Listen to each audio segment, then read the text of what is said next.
कहानी की शुरुआत होती है तेमुजिन नाम के 9 साल के बच्चे से, जिस पर कुछ लड़कियों में से अपनी होने वाली पत्नी चुनने का जिम्मा था। उसके पिता ने उसे ऐसी लड़की चुनने को कहा जो गोरी और तंदुरुस्त हो, जिसका चेहरा बड़ा हो और आंखें छोटी। लेकिन सबसे जरूरी बात ये थी कि लड़की की टांगें फुर्तीली और मजबूत होनी चाहिए, क्योंकि उनका मानना था कि मजबूत टांगों वाली लड़की ही अपने पति की खुशियां दोगुनी कर सकती है। जल्द ही तेमुजिन को एक लड़की पसंद आ गई और वो उसे लेकर अपने पिता के पास गया। लेकिन उसे देखकर उसके पिता काफी निराश हो गए, क्योंकि उन्होंने सोचा था कि अगर तेमुजिन उनकी दुश्मन ट्राइब मर्किन की लड़की को चुन ले तो इस शादी से उनकी सालों की दुश्मनी दोस्ती में बदल जाएगी। मगर तेमुजिन को सबसे छोटी ट्राइब की लड़की से प्यार हो गया। इससे मामला थोड़ा बिगड़ गया, लेकिन तेमुजिन अपनी नई पत्नी को पाकर काफी खुश था। फिर जाने से पहले उसने लड़की को कौवे की हड्डी का एक टुकड़ा तोहफे में दिया और 5 साल बाद वापस लौटकर उससे शादी करने का वादा किया। जब तेमुजिन अपने पिता और बाकी साथियों के साथ वापस लौट रहा था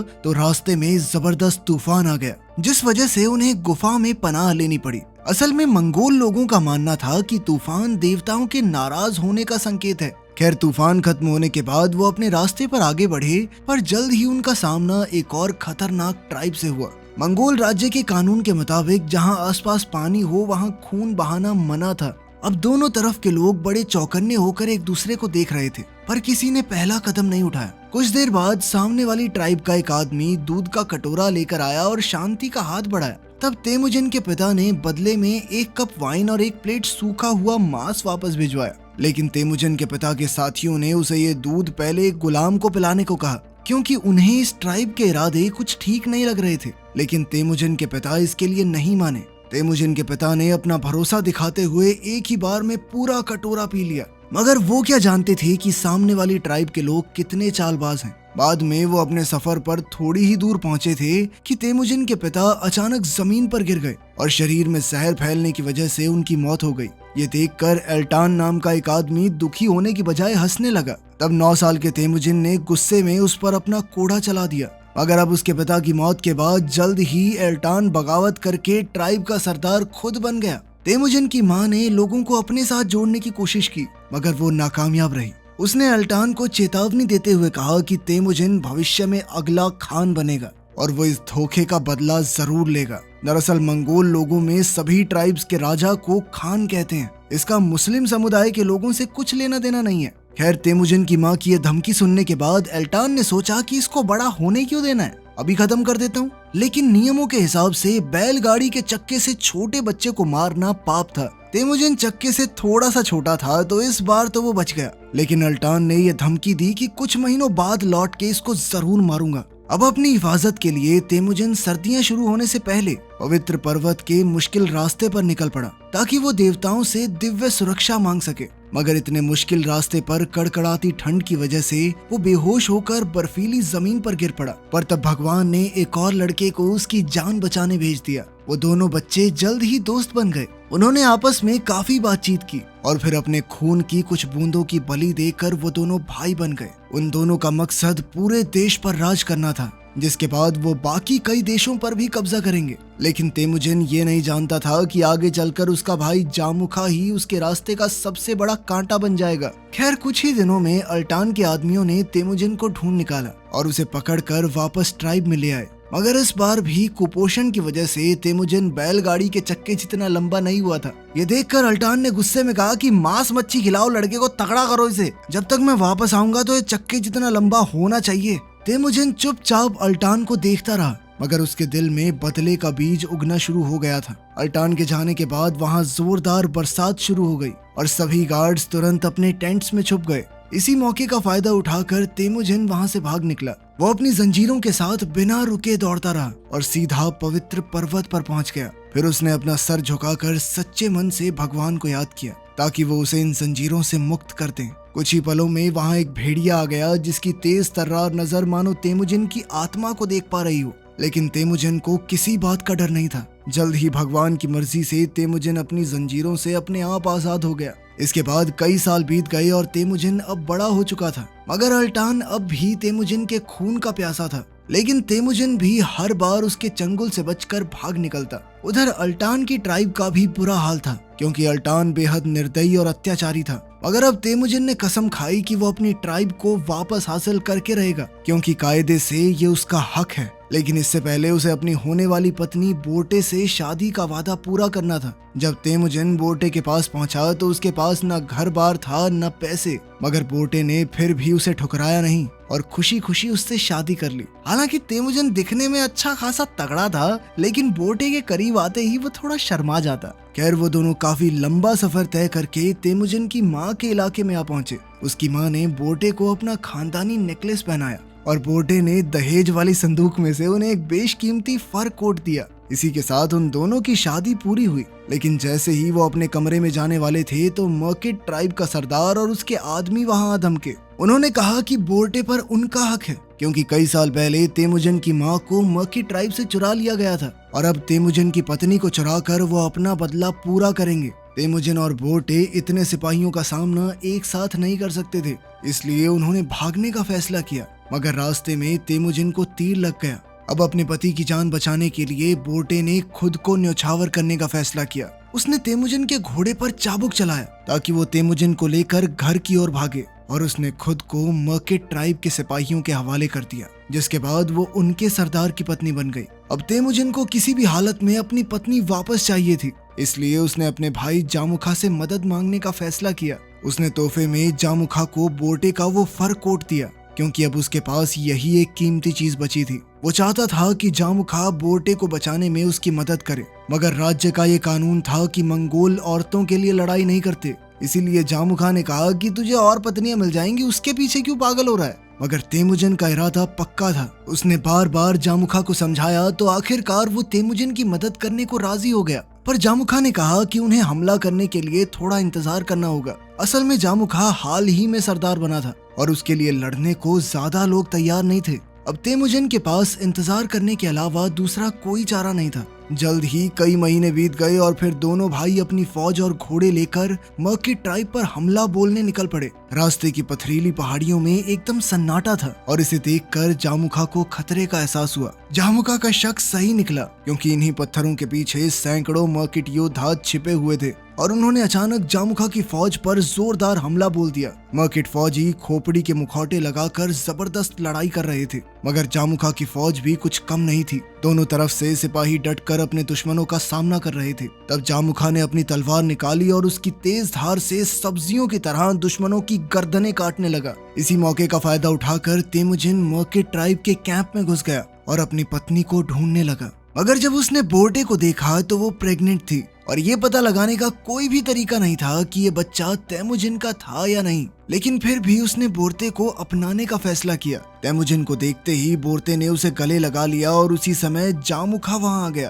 तो तेमुजिन ने उसे बोर्ते से मिलवाते हुए कहा कि मेरा बेटा आने वाला है। फिर शाम को वो सब अपनी जीत का जश्न मना रहे थे तो जामुखा ने तेमुजिन को यहीं रुककर अपना सेनापति बनने का ऑफर दिया, मगर तेमुजिन ने इससे इनकार कर दिया क्योंकि वो अपना मकसद पूरा करना चाहता था। इसके बाद उन्होंने अपनी लूट का माल बांटा तो जामुखा ने ज्यादातर सामान अपने पास रख लिया और बची हुई चीजें तेमुजिन के हाथ आई। तब तेमुजिन के सिपाहियों ने उन चीजों में से एक तलवार ढूंढकर उसके सामने पेश की और फिर उससे पूछा कि वो बाकी के सामान का क्या करना चाहता है। तब तेमुजिन ने लूट का सारा माल अपने सिपाहियों में बांट दिया जिन्होंने इस युद्ध में उसका साथ दिया था, और साथ ही उसने शहीद हुए फौजियों के परिवारों के लिए भी मुआवजे का ऐलान किया। उसने वो तलवार भी खुद नहीं रखी बल्कि अपने सबसे काबिल सिपाही को तोहफे में दे दी, जिसके बाद उसने सबका दिल जीत लिया। तेमुजिन की दरिया दिली ही आगे चलकर उसे सबसे महान मंगोल बादशाह बनाने का कारण बनी।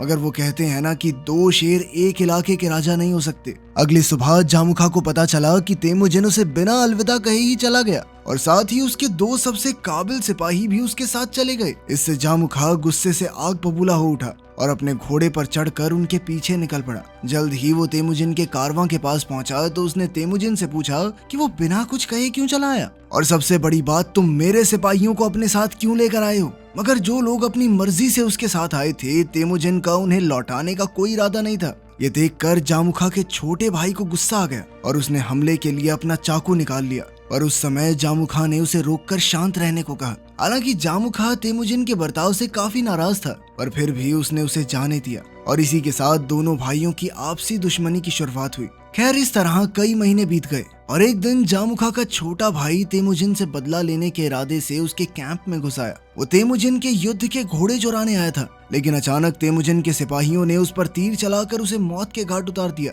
जब उस फौजी को एहसास हुआ कि उसने कितनी बड़ी गलती कर दी है, तो वो सीधा जाकर तेमुजिन के पैरों में लेट गया और कहा कि वो जामुखा के पैरों में अपना सर काट कर रख देगा ताकि दोनों ट्राइब्स में शांति बनी रहे। मगर अब तेमुजिन को समझ नहीं आ रहा था कि उसे क्या करना चाहिए। उसके सिपाही ने कुछ जानबूझकर तो नहीं किया, वो तो बस अपना काम कर रहा था। साथ ही उसकी पत्नी ने कहा कि उसने पूरी जिंदगी अपने लोगों के लिए काम किया, लेकिन अगर उसने अपने फौजी को जामुखा के हवाले कर दिया तो क्या लोगों के दिलों में उसके लिए इज्जत रह जाएगी। ये बात सुनकर मानो तेमुजिन की आंखें खुल गई। वहीं दूसरी ओर जब अल्टान को जामुखा के भाई की मौत की खबर मिली तो उसने जामुखा के पास जाकर आग में घी का काम किया। अब जामुखा के सर पर खून सवार था और उसने अपने भाई की मौत का बदला लेने की कसम खाई। जल्द ही अल्टान ने जामुखा के साथ हाथ मिलाकर तेमुजिन के खिलाफ जंग का ऐलान कर दिया। अब तेमुजिन के लिए अपनी जनता की हिफाजत सबसे ज्यादा जरूरी थी, इसलिए उसने बच्चों, औरतों और बूढ़ों को सुरक्षित जगहों पर जाने को कहा। बिछड़ने से पहले तेमुजिन की पत्नी ने उसे अपनी एक निशानी दी और उसके सही सलामत लौटने की प्रार्थना की। अब तेमुजिन की फौज के सामने 20 गुना सिपाहियों की फौज खड़ी थी, लेकिन उसे देखकर किसी ने भी तेमुजिन का साथ नहीं छोड़ा। फिर जामुखा के इशारा करते ही वहां घमासान युद्ध शुरू हो गया। तेमुजिन की फौज पर दुश्मनों ने जबरदस्त हमला किया, मगर वो भी पीछे हटने वाले नहीं थे। उन्होंने डट कर दुश्मनों का मुकाबला किया, मगर धीरे धीरे उनके भाई उनकी आंखों के सामने शहीद हो रहे थे। ये देखकर तेमुजिन का खून खौल उठा, पर जल्द ही दुश्मन फौजियों ने उसे चारों ओर से घेर लिया और ये उसकी जिंदगी की पहली और आखिरी हार थी। आखिरकार जामुखा ने अपने पुराने भाईचारे को याद रखते हुए तेमुजिन की जान नहीं ली, बल्कि उसे एक व्यापारी को गुलाम के तौर पर बेच दिया। इसके बाद तेमुजिन उसका गुलाम बनकर शिया डायनेस्टी के राज्य में आ पहुंचा। जैसे ही उन्होंने सरहद पार की तो वहां के सेनापति की नजर तेमुजिन पर पड़ी। उसने तेमुजिन को पहचान लिया था, इसीलिए उसने उसे खरीदने का फैसला किया। तब एक बुद्धिस्ट मॉन्क ने उसे सलाह दी कि ये कोई आम आदमी नहीं है, इसलिए इसे गुलाम के तौर पर मत खरीदो। मगर सेनापति ने उस बुद्धिस्ट मॉन्क की बात पर ध्यान नहीं दिया और मात्र 5 सिक्कों के बदले तेमुजिन को खरीद लिया। लेकिन उसने तेमुजिन को मारा नहीं, बल्कि उसे कुत्ते के पिंजरे में कैद करके धीरे धीरे उस पर अत्याचार करना शुरू किया।